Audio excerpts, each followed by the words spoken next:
Pre-season is all about getting the lads back into it, getting some fitness, raising the levels. Obviously a few lads will have been away on holiday and lost a bit of it, so it's getting them back into it, getting some enjoyment as well, and really an intense way of building back up to the season. I think this season more than ever fitness is going to play a major part in the success of the club. Too often before we've relied on natural talent, and particularly at the end of last season, the fitness that we built up to, it showed that we streaked miles ahead of any other teams in our league. So we're putting more of a focus on that this year, and the basic skills as well. And if we can bring them up to a level that's been far ahead of where we were before, then this season should be a real success. Well, this season we're fortunate enough to have brought in the expertise of a chap called Glen Thurgood, who comes from a very strong background within sport and performance, managing some professional clubs.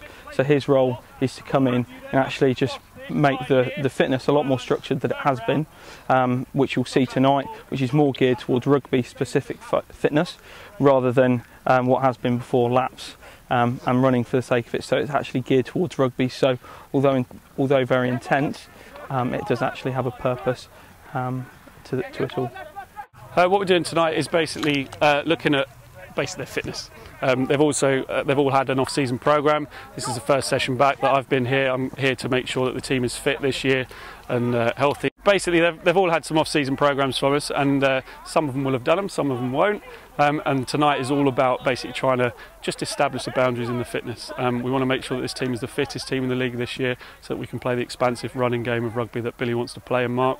And obviously, the fitter you are, the more likely you are to win matches, and you're more likely to decrease the amount of injuries that you get as well. The heat is always a problem, and obviously tonight is probably one of the hottest days of the year. So as you can tell from the amount of sweat that's coming off my head, and I'm not even moving.